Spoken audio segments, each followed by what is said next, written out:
Today is the era of Internet JS. JS now it has two categorization. One is desktop JS, or rather I can say three categorization. One is desktop JS, the other is the JS in the network environment. Then the third is web JS, that is JS on the web. Because the technologies have improved and the advancement of the web technologies and network technologies have actually emancipated the level of Internet GIS. So we'll see the basic components of the Internet GIS. It is state of art. What we say by the state of art, what we mean? We have static map publishing, static web mapping, the interactive web mapping. So we started with static map publishing, now static web mapping, now interactive web mapping. That is, we can have client-side plugins and the programs which are helping them. We have GIS ActiveX controls. ActiveX as this is the Microsoft technology, and the Java, of course, the Oracle one. So Java-based Internet GIS. So these are the various web mapping technologies or possibilities that make you interact with the web using the GIS using the web. Then the distributed geographic information system. GIS is not only limited to network or say to a simple PC or a workstation. It has gone up to the distributed level. The server side and client side Internet GIS. The server side Internet GIS, we have HTML to GIS server via how you communicate. You can use CGI script, that is Common Gateway Interface script. And in the client side GIS, there are client side plugins also. In the helper program also, and as I said, GIS ActiveX control and Java based Internet GIS, they are actually empowering your client side Internet GIS. There are hybrid of server and client side Internet GIS also. So static map publishing, we insert map images in a text file on the web. So this is not exactly the text file. You can say that in the form of services like WMS, WPS, WFS, but still you can use the map images like text file also. And this is not a GIS. Static map publishing, if you are sending a text file through internet, this will not regard it as a GIS. And static web mapping, how does it work? Static web mapping means when you have static map, so you have certain maps say in JPEG form or PNG, and you are saying it to be for many people, this JPEG images are very erstwhile and fruitful. But we will be discussing about more aspect when how we can make these images more interactive and more friendly and more information giving. CGI, this is for server interaction. So when a browser collect information, it sends a HTTP protocol. It has a HTTP server. So there is a web server or a HTTP server which is specified in the HTML form, and then server starts a program and also specified in the HTML form. So HTML sends the request, the server acts upon it, and it responds with the HTML only. So that can process the collected information. These programs are known as CGI programs, such as CGI scripts, Common Gateway Interface script. So CGI is a simple interface that links your web browser, your server, and other external programs which are involved. CGI, or we can have also dynamic link library. So gateway interface and DLL, they have three functions. First, it receives user inputs and parses them into the parameters or variable to be used in our GIS programs, and then it lets the GIS web server run other GIS programs. And then it interprets output and it's sent back to the browser. So browser is your application program here. The browser like say Chrome or Selenium, Opera, Firefox, etc. What is the advantages of static web mapping? Static web mapping, because the client is very thin. Thin means the resources are limited and you don't have to put a lot of money in it. All data processing is done on the server. The client is used only for display and user input. That is why we call it as a thin client. And it takes full advantage of all GIS functionality at the server.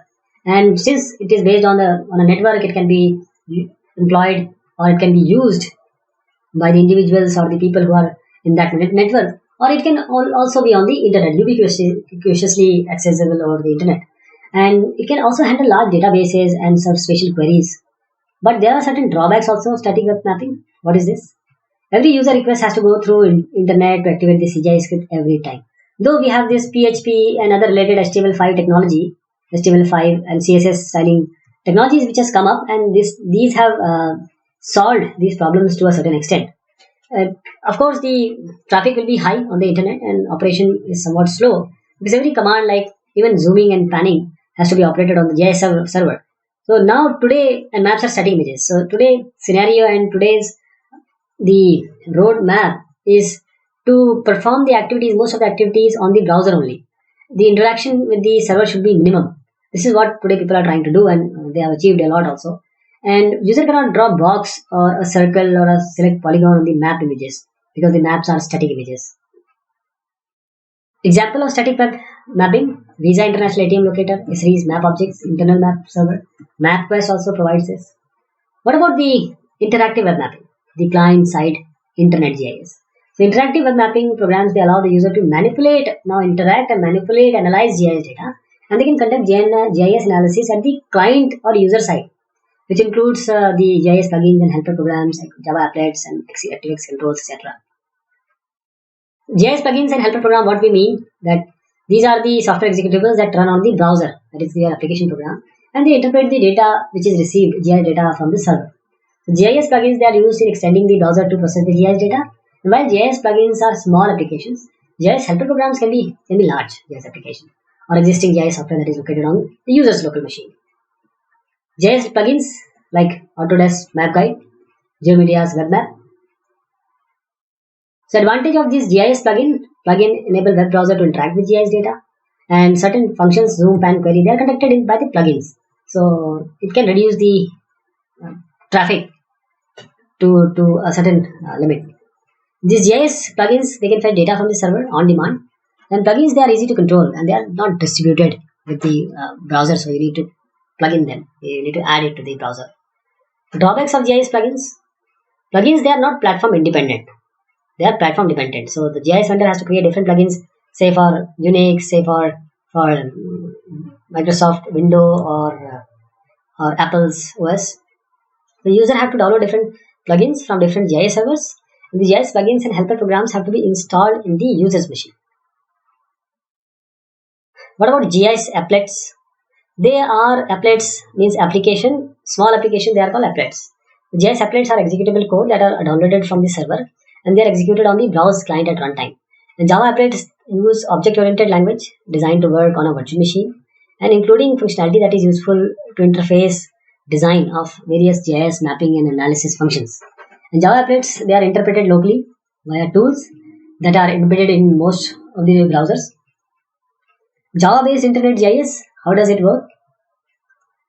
Examples of Java-based Internet GIS: MapXtreme from MapInfo, Google Maps, of course, the using your AJAX, asynchronous JavaScript technology, and XML. So AJAX and XML combined to form the Google Maps, along with the various Internet GIS. So how Google Map work, you know it by now.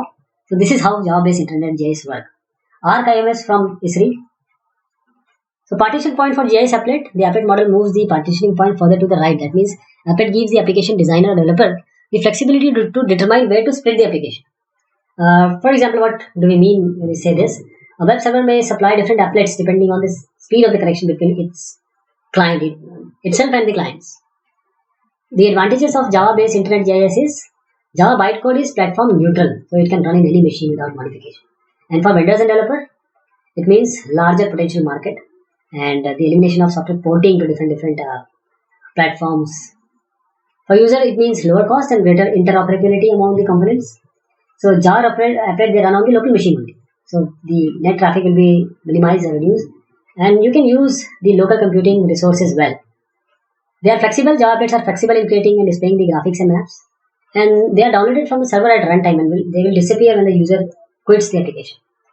Java is more secure because applets run on JVM, Java Virtual Machine, on the user's local device. So Java applets have no access to the local system. Drawbacks of Java applet: it takes some time to initially download applets. So this is especially problematic if you have a dial-up modem, slow connections. It needs Java-enabled web browser for Java applets to run and function. It cannot access local files and data due to security limitations of Java tools, and of course for Java applet. Java-based WebGIS cannot select objects by radius or select objects from multiple themes. Java plugin: old Java applet, they rely on the web browser default virtual machine. Java plugin software, they enable enterprise customer to direct applets or say Java beans on their intranet web pages to run using these Sun's J2E or Java 2 runtime. And JRE environment, you need required standard edition JRE, Java runtime environment. And the Java plugin allows the distribution of both standalone Java technology, which is based Java technology based application, and the browser based applets also. What about GIS ActiveX controls? This ActiveX control is a piece of executable code that can run on Windows platform. So this is Windows specific. ActiveX control conform to the component object model standard COM. COM you have heard about it. So they are loaded and executed inside a container, which is your Internet Explorer. And how do GIS ActiveX control work? Partition points for ActiveX control, that means this is same as the Java applet.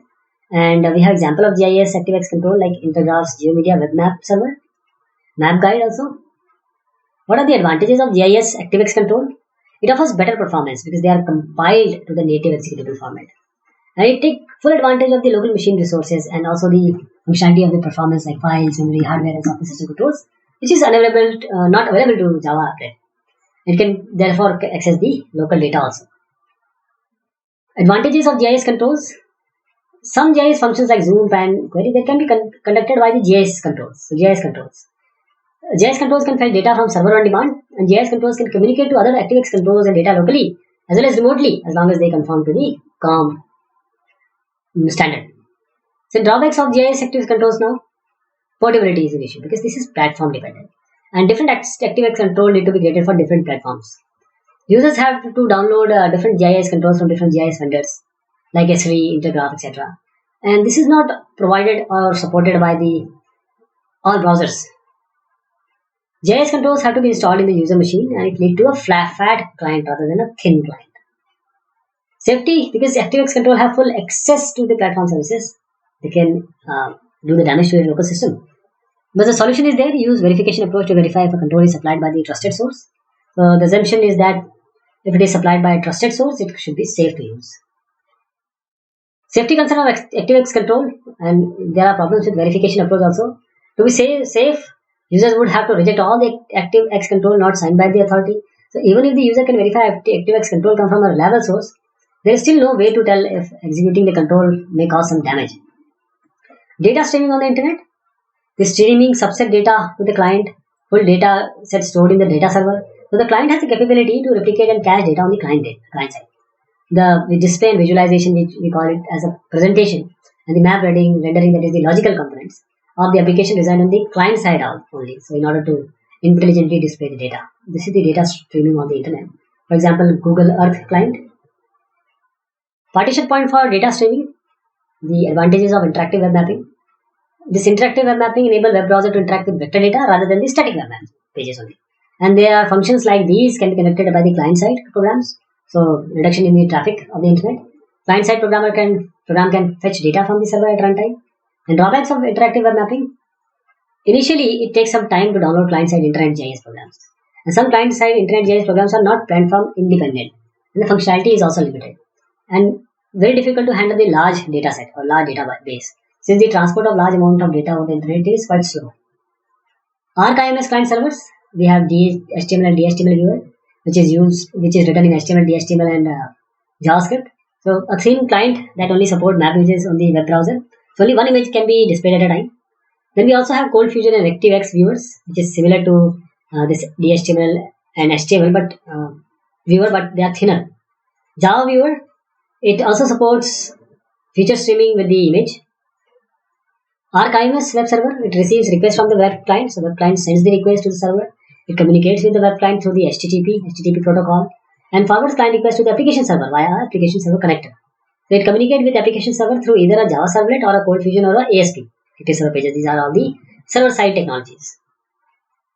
Application server connector. The connector provides a communication between a web server or a third-party application server and the application server. The connector establishes a socket connection with the application server for each request. And once the communication channel is established after ordering all these, requests are sent to and responses are received from the application server. The ArcIMS application server, it manages load and assign tasks to special servers, and it serves as a bookkeeper for keeping track of all the map services which are running on which ArcIMS special servers. It also allocates an incoming request to the appropriate special server. The application server can communicate with multiple web servers. The ArcIMS special servers, backbone of ArcIMS, it can produce maps, access data, bundle maps into an appropriate format based on the user request. And it contains several supporting components also like WebLink, the XML parser, and the data access manager. So web link is the communication gateway between ArcIMS application server and the special server. And the XML parser is used for parsing the Arc XML request. And the data access manager provides a link between the special servers or any other data resources. What are the functions of ArcIMS special server? First of all, image rendering, that is generating of map images, full streaming, streaming the feature data, geocoding, locating the address on the map. So query, returning associated data for spatial and tabular queries, extracting of data, that is returning data in shapefile format to the client. What about the ArcIMS virtual server? It is a grouping of one or more spatial servers. It is not a physical entity. It is created to better manage the distributed spatial servers and to improve the service reliability and scalability.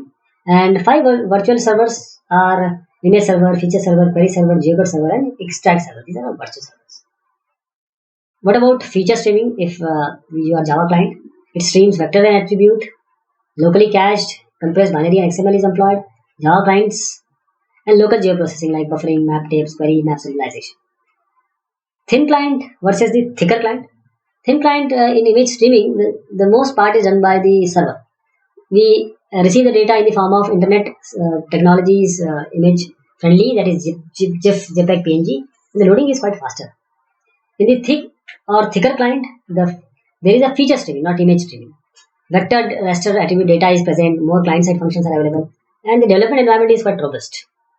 So this was all about the internet development of your GIS. That is, we wanted to understand the internet advent and its implication